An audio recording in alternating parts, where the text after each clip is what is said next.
내년 4.15 국회의원 총선거를 앞두고 내일부터 예비후보자 등록이 시작되고 제한적인 선거운동이 허용됩니다. 강릉 정동진항이 어촌 뉴딜 300 사업에 선정돼 바다부채길 정동진항 연장이 추진됩니다. 지난 10월 태풍 미탁 때 삼척 호산 지역이 침수 피해를 입었는데 빗물 펌프장이 재구시를 하지 못한 것으로 드러났습니다. 접경지역 시장군수협의회가 국방개혁을 즉각 중단할 것을 촉구하고 접경지역 지원특별법을 개정할 것을 요구했습니다. 여러분 안녕하십니까? 뉴스데스크 강원입니다. 내년 4.15 국회의원 총선거를 앞두고 내일부터 후보자 예비 후보 등록이 시작됩니다. 강릉과 춘천, 원주, 속초 등 도내 7개 선관위는 내일 오전 9시부터 공식 후보 등록 개시 이전까지 후보자 예비 후보 등록에 들어갑니다. 예비 후보 등록을 마친 예비 후보자들은 명함 돌리기와 문자 전송, 선거 사무실 설치, 어깨띠 두르기 등 제한적인 선거 운동이 허용됩니다. 도내 각 선거관리위원회가 파악하고 있는 제21대 총선 출마 예상자는 96명에 달하고 있습니다. 강릉시가 해양수산부의 어촌 뉴딜 300 사업에 선정됨에 따라 정동진항 일대가 크게 개발됩니다. 특히 바다부채길이 정동진항으로 500m가량 연장돼 관광객 유입 효과가 기대됩니다. 홍한표 기자가 보도합니다. 강릉시가 신청한 뷰티풀 타임트래블 정동심곡 어촌 뉴딜 사업이 해양수산부의 어촌 뉴딜 300 사업 신규 대상지에 포함됐습니다. 정동진항에서 심곡항까지 단절됐던 해안 탐방로가 조성되고 정동진항 일대에는 쉼터 전망대가 심곡항 주변으로는 포토존이 마련됩니다. 무엇보다 바다 부채길이 정동진항 일대 모래시계 공원 인근까지 500m 연장됩니다. 전망대라든가 쉼터 조성, 그리고 어항시설 정비까지 해서 관광 발전 시너지 효과를 증대시키는 그런 사업이 되겠습니다. 정동심곡 바다부채길은 원래 심곡항에서 정동진항에 이르는 탐방로를 완성하는 것이 목표였지만 설계의 어려움과 사업비 부족 등으로 선크루즈 주차장까지로 축소돼 지난 2016년 개방됐습니다. 정동진 일대에서는 정동진항 일대까지 추가해달라고 요구했고 해양수산부의 어촌 뉴딜 사업에 마을 주민들까지 나서 한 차례 실패 끝에 선정됐습니다. 시나 아니면 우리 마을에서 전력 투구해서 이번에는 꼭 돼야 되겠다 하는 그런 바람으로 저도 거기에 가서 브리핑도 하고 또 이렇게 뭐 여러 좋은 얘기도 많이 하고 왔습니다만은 바다부채길이 연장됨으로써 정동진항과 정동진역, 레일바이크 등 정동 심곡지구 관광 연계 효과가 기대됩니다. 바다부채길이 연장되면 정동진 일대 상권이 더욱 활성화될 것으로 기대되고 있습니다. 이번 사업은 오는 2022년까지 진행되며 국비 105억 원 등 모두 150억 원이 투입됩니다. MBC 뉴스 홍한표입니다. 지난 10월 태풍 미탁 때 삼척 호산 지역이 침수 피해를 입었는데 빗물 펌프장이 재구시를 하지 못한 것으로 드러났습니다. 열심히 물을 퍼내야 할 시간에 전기가 끊겨 가동이 중단됐던 겁니다. 유인호 기자가 보도합니다. 태풍 미탁이 몰고 온 비에 마을이 물에 잠긴 심야 시간. 집에서 미처 빠져나오지 못한 할머니를 이장이 구조해 나옵니다. 인명피해가 나지 않은 게 천만다행이었던 악몽 같은 밤이었습니다. 여기까지 차서 노인네들이 걸어 나오지 못해서 우리가 젊은 청년들이 직접 집에 찾아가서 이렇게 목마하고 이렇게 해서 데리고 나왔습니다. 이날 이 마을에서만 수십 채의 주택이 물에 잠겼는데 빗물 펌프장이 재구시를 못한 사실이 드러났습니다. 우선 시간당 100ml가량의 집중호우를 감당하기에는 시설 용량이 너무 작았습니다. 우리 호산 빗물 펌프장은 시설이 설계상 시간당 60ml밖에 소화할 수 없습니다. 그래서 이번 태풍 미탁은 시간당 90ml 이상 많은 강우량으로 배수 펌프 능력이 도저히 소화할 수 없었던 것입니다. 그나마 제대로 작동하지도 못했습니다. 밤 11시에 가동을 시작한 빗물 펌프장은 다음 날 새벽 1시 40분쯤 정전이 되자 비상발전기를 가동했지만 불과 4분 만에 멈춰섰습니다. 발전기를 복구한 건 새벽 2시 47분. 펌프장을 최대로 가동해도 모자랄 긴박한 순간에 1시간 정도 아예 먹통이 됐던 겁니다. 비상발전기가 멈춰선 건 전력 케이블이 너무 낮게 설치돼 쉽게 침수됐기 때문으로 삼척시는 추정했습니다. 삼척시는 내년 장마철 전까지 비상발전기의 전력 케이블 위치를 조정하고 시가지 침수 원인을 종합적으로 분석해 재해 재발을 막기 위한 항구 대책을 마련하겠다고 밝혔습니다. MBC 뉴스 유인호입니다. 산불 피해 보상을 놓고 고성 피해 비대위와 한전이 오늘 협상을 벌였지만 또 결렬됐습니다.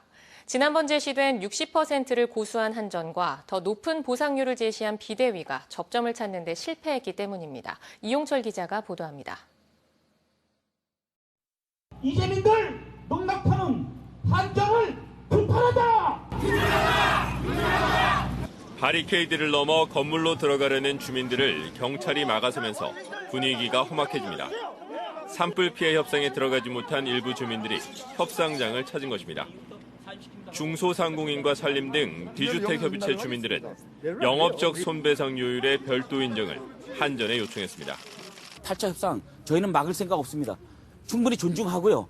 거기에 동조하는 사람들이 그 협상을 받아들이면 됩니다. 단 지금과 같이 비주택자 이분들만큼은 협상 자체가 달라져야 되기 때문에 성격 자체가 다르지 않습니까? 시작 전부터 긴장감이 돌았던 특별심의위원회 보상협상은 또 결렬됐습니다. 최소 70에서 80%의 보상을 요구했던 주민들과 60%를 제시한 한전 측은 평행선을 달렸습니다. 결국 고성산불 보상협상은 오는 30일로 다시 미뤄졌습니다.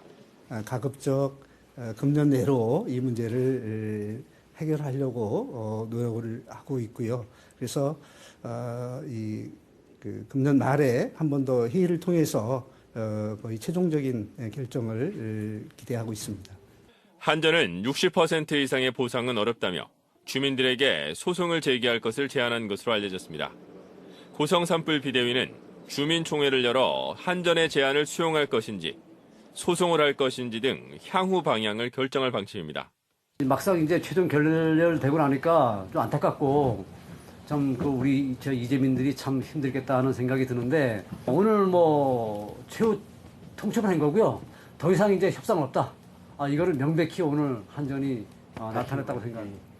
지난 봄에 난 산불 피해 보상이 겨울이 되도록 결론을 내지 못하면서 고성 속초 산불 피해 주민들의 피로도는 극에 달하고 있습니다.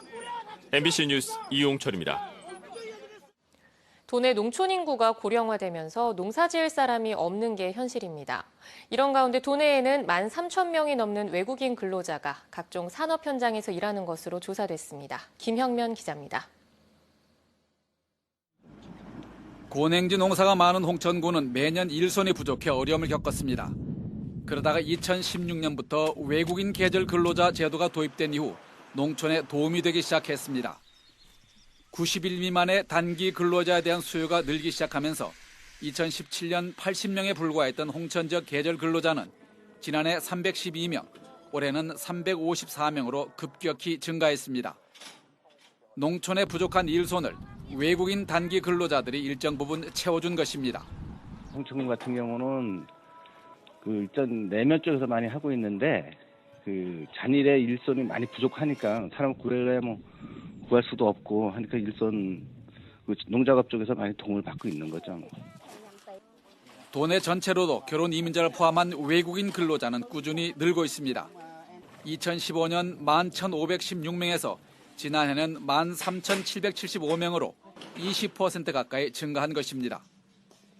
지역별로는 원주시가 2,490명으로 가장 많고 춘천시 1,699명, 홍천군과 강릉시가 각각 1,250명가량입니다. 특히 계절 근로자의 경우 양구와 홍천, 인제, 철원 등 주로 농촌 지역에 집중돼 부족한 농촌 일손을 외국인들이 일정 부분 담당한 것으로 평가됐습니다. 이러한 외국인 근로자에 대한 활용 지원 정책을 강화할 필요가 있으며 동시에 향후 보다 정확한 분석을 위해 관련 통계 및 데이터의 확충이 강구되어야 할 것으로 보입니다. 외국인 계절 근로자에 대한 수요는 앞으로도 계속 증가할 것으로 보입니다. 정부가 조사한 자료에 따르면 지난해 기준 전국적으로 잠재 수요는 2만 2천 명인 반면 배정 인원은 3,600명에 그쳤기 때문입니다. 이처럼 외국인 근로자가 늘면서 열악한 근로 환경과 인권 유리 문제, 그리고 이들이 불법 체류자가 되는 것을 막기 위한 방안 등은 점점 과제가 되고 있습니다. MBC 뉴스 김양면입니다.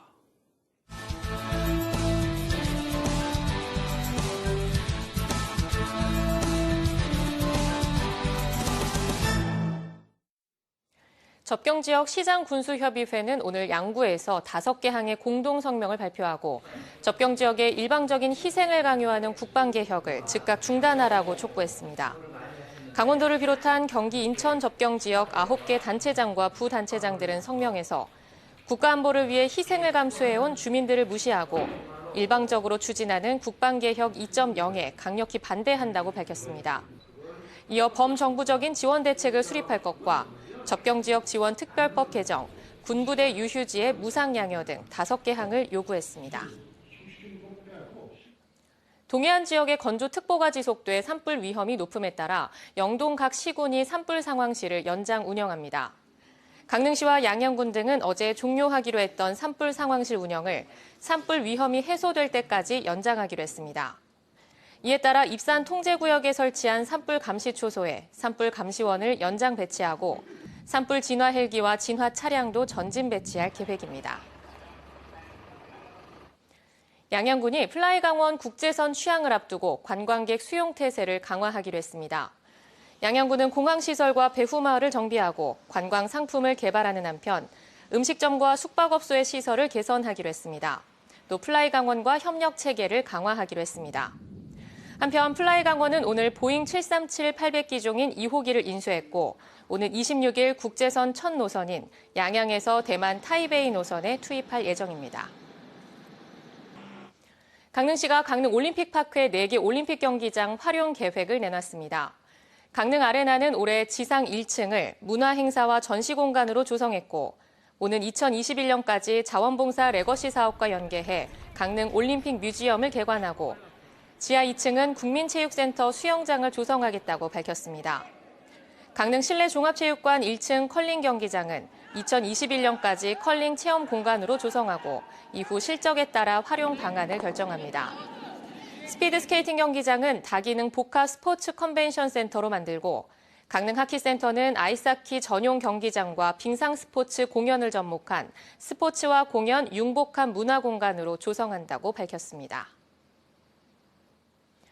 고령 운전자의 교통사고가 늘면서 강원도가 내년부터 고령자 운전면허 반납 사업을 본격적으로 실시합니다.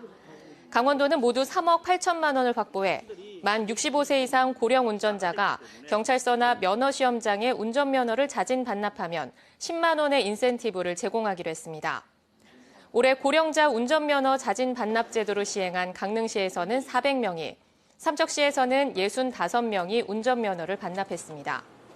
한편 강릉시 면허 반납 인센티브는 내년에 강원도 지원분까지 더해져 10만 원에서 20만 원으로 늘어납니다. 동해시가 묵호등대 주변에 조성 중인 돛제비골 스카이밸리의 운영과 관리 방안을 모색합니다.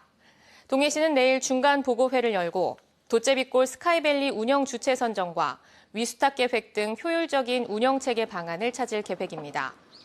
묵호등대와 월소택지 사이에 조성 중인 돛제비골 스카이밸리 사업은 현재 기본 구조물인 하늘전망대 설치가 완료됐으며 내년 하반기 개장을 목표로 앞으로 자이언트 슬라이드와 하늘자전거, 야간 경관 등이 설치됩니다. 동해안 산불 피해목이 목재칩으로 가공돼 발전소 연료로 사용될 전망입니다. 강원도와 한국동서발전, 목재펠릿 생산업체는 오는 18일 업무 협약을 맺고 산불 피해목으로 생산한 목재칩 원료를 발전용으로 우선 사용하기로 할 계획입니다. 목재펠릿 생산업체는 1,300억 원을 들여 강원도에 목재펠릿 생산 공장을 짓는 한편 산불 피해목으로 목재펠릿을 제조해 국내 발전사에 납품할 계획입니다. 강원랜드가 자체 개발한 슬롯 머신으로 기종 변경을 확대하고 있습니다.